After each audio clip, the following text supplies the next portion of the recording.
बैठे हुए किसान मजदूर और इस आंदोलन को समर्थन करने वाले सभी को मैं बहुत बहुत धन्यवाद देता हूं। और मैं आपकी जितनी तारीफ करूं उतनी कम है।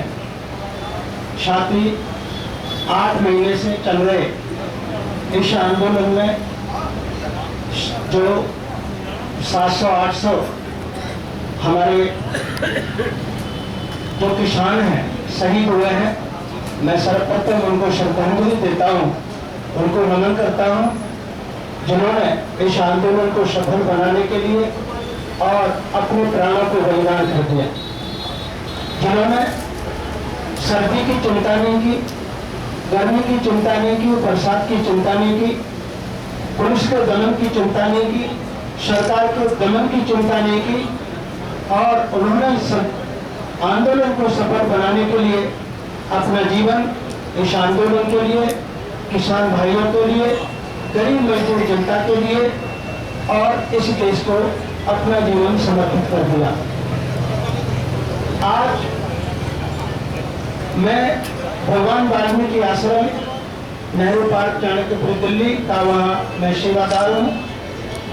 आज तमाम संगठन वाल्मीकि समाज के इस आंदोलन को समर्थन देने के लिए आए हैं और मैं भी आपको अपना समर्थन देने के लिए आया हूँ।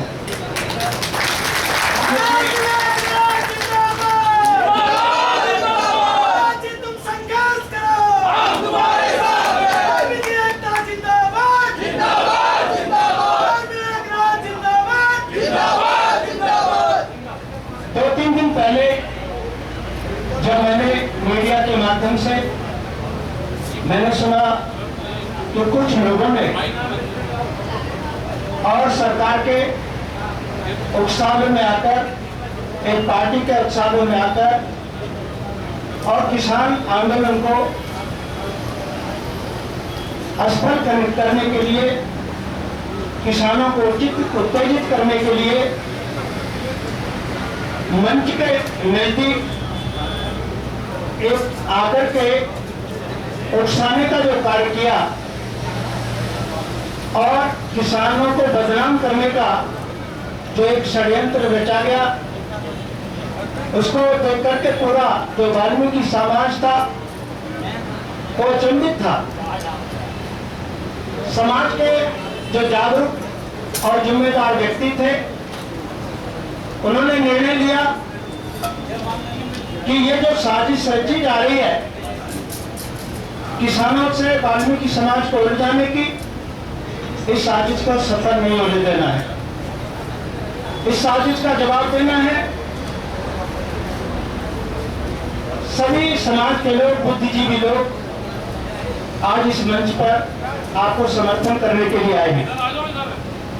प्यारे साथियों, इस मंच के माध्यम से देश की सरकार, उत्तर प्रदेश की सरकार से मैं एक बात कहना चाहता हूं, साथ साथ वाल्मीकि समाज से भी एक बात कहना चाहता हूं कि उत्तर प्रदेश के अंदर विशेषकर वाल्मीकि समाज के साथ इस 4.5 साल के अंदर जो अत्याचार और जुल्म हुआ है, उसको पूरी समाज ने याद रखना है। हाथरस कांड किसी से छुपा हुआ नहीं है, जिसमें एक बेटी के साथ एक विशेष जाति के लोगों ने उसके साथ रेप करके उसको मार दिया। उसकी FIR तक दर्ज नहीं हुई। उस बेटी को उस जिले में इलाज तक नहीं मिला। दिल्ली में लावारिस की तरह सफदरजंग हॉस्पिटल में उस बेटी को पटक दिया गया। उस बेटी ने जब अपने प्राण दे दिए, उसकी मृत्यु हो गई, तो एक दंगा नाच हुआ प्रशासन के द्वारा, उत्तर प्रदेश की सरकार के द्वारा, कि उस बेटी को रात के 2:30 बजे पेट्रोल और मिट्टी का तेल छिड़ककर उसकी दोबारा मृत्यु कर दी गई। उसको फूंक दिया गया, आपके हवाले कर दिया गया। क्या इस अत्याचार को वाल्मीकि समाज भूलना चाहेगा? मैं समझता हूं न भूलना चाहिए और समाज के बुद्धिजीवियों को भूलने देना भी नहीं चाहिए। उस बात को याद रखना है। किस तरह से एक अत्याचार हुआ, देश में एक नंगा नाच हुआ, हम सभी ने देखा। वाल्मीकि समाज आज उस बात को भूला नहीं है। 4.5 साल में जो अत्याचार हुआ है, उस अत्याचार का बदला वाल्मीकि समाज को लेना होगा और वो बदले के लिए कोई लाठी डंडे नहीं चलाने। बाबा साहब ने हथियार दिया है वोट का, उस वोट के हथियार का आपने प्रयोग करना है और उनको उनकी औकात बतानी है कि तुम न तो उत्तर प्रदेश में राज करने के योग्य हो, न तुम इस देश में राज करने के योग्य हो, क्योंकि तुम्हारी नीति देश को चलाने की नहीं है। तुम्हारी नीति देश को विकसित और विकासशील बनाने की नहीं है। तुम्हारी जो नीति है वो देश के खजाने को लूटने की है। आप हर वो हथकंडा अपनाते हैं जिससे देश का खजाना लूटा जा सके। हम सभी देख रहे हैं आज ये किसानों के जो काले कानून जो पास हुए हैं संसद में, इसमें क्या है? इसमें केवल और केवल लूट के अलावा और क्या है कि वो अपने कुछ उद्योगपतियों को, देश के किसानों को लूट करके उनकी तिजोरी भरने का काम सरकार करना चाहती है। किसान इसका विरोध करते हैं क्योंकि उन उद्योगपतियों के हाथ में अगर व्यवस्था किसानों की पहुंच गई तो किसान भूमिहीन हो जाएगा। किसानों की जो जमीन है वो धनवान लोगों के हाथ में चली जाएगी। किसान का जो अनाज है वो व्यापारियों की थैली में बिकेगा। जो आज हम 20 और 25 रुपए किलो आटा खरीदते हैं, वही आटा हमें 50 रुपए किलो खरीदना पड़ेगा। आप देखते हो एक लाला रामदेव जी हैं, एक व्यापारी, वो पतंजलि की मोहर लगाते हैं। गेहूं आप उगाते हो, जो कट्टा 250 रुपए में 10 किलो का मिलता है, वो पतंजलि की मोहर लगते के साथ 350, 400, 500 का हो जाता है। क्या इस बात को जानते नहीं है लोग? आज बच्चा बच्चा उस चीज को समझ रहा है। सरकार ये नहीं चाहती कि ये काले कानून वापस हो, क्योंकि सरकार डायरेक्ट लूटना नहीं चाहती, अपने व्यापारी मित्रों के द्वारा खजाने को लूटना चाहती है और अपने आप को पाक साफ बनाए रखना चाहती है। इस षड्यंत्र को देश की जनता ने समझना है। अगर आज किसान हार गया तो देश हार जाएगा, अगर किसान हार गया तो देश की जनता हार जाएगी, जनता भूख से मर जाएगी। आज मैं देख रहा हूं मेरे पास तमाम लोगों के फोन आते हैं। पहले नोटबंदी हुई, नोटबंदी ने देश की अर्थव्यवस्था को तबाह कर दिया। जीएसटी इतनी लागू कर दी, उसमें लोग तबाह हो गए, व्यापार तबाह हो गए। आज देश में गरीबी, भुखमरी और लाचारी उस हद तक पहुंच गई है कि हम अपने बच्चे को जो 5 रुपए का पार्ले जी बिस्कुट आता है, वो अपने बच्चे को 5 रुपए हम नहीं दे सकते। आज हमारी जेब में 5 रुपए भी नहीं है। आज देश की सरकार कहती है, देश के प्रधानमंत्री कहते हैं कि हमने 80 करोड़ गरीब जनता को 5 किलो अनाज देने की व्यवस्था की है। इसका मतलब है कि सरकार ने देश के अंदर 80 करोड़ जनता को गरीब बना दिया है। ये पीएम साहब का, जो देश के प्रधानमंत्री है, उनका बयान है कि हमने 80 करोड़ गरीब जनता को और 5 किलो अनाज देने की व्यवस्था की है। आप विचार करिए, क्या 5 किलो अनाज में एक आदमी 30 दिन तक अपना पेट भर सकता है? नहीं भर सकता। ये किस तरह का मजाक भारत देश की जनता के साथ हो रहा है, और उस मजाक को हम और आप सब होते हुए देख रहे हैं। हर जगह पर नौजवान बेरोजगारी से तड़प रहा है, कहीं वो भूख से तड़प रहा है, कहीं वो फांसी पर लटक रहा है। पहले तो हम सुनते थे कि किसान फांसी लगा करके कितनी अपनी जान दे देते हैं, लेकिन आज उस बेरोजगारी ने, जिन्होंने 2 करोड़ रोजगार देने का आश्वासन देश की जनता को देने के लिए झूठ बोला था, आज करोड़ों लोगों को बेरोजगार कर दिया, नए रोजगार उन्होंने नहीं दिए। आप देखिए 15 लाख रुपए सरकार ने देने का एक जुमला दिया था, क्या 15 लाख रुपए मिले किसी को, 2 करोड़ रोजगार मिले, ये भ्रष्टाचार की और महंगाई की सवारी करके देश की सत्ता में आए थे।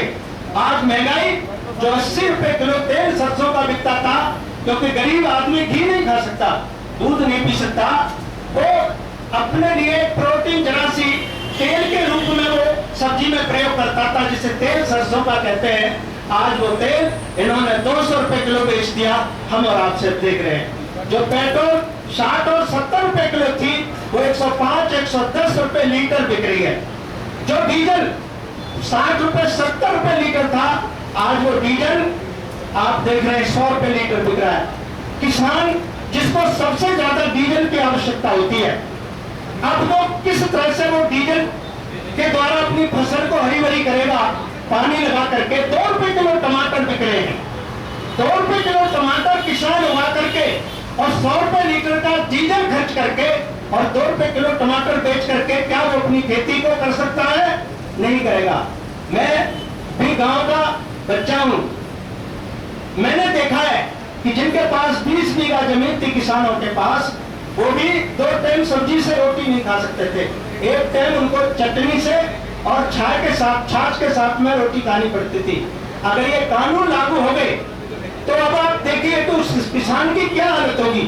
साथ साथ जो मजदूर किसान है, जो किसान के खेत में काम करके अपने परिवार का पालन पोषण करता था, उस मजदूर किसान की क्या हालत होगी, ये हम सब देख रहे हैं।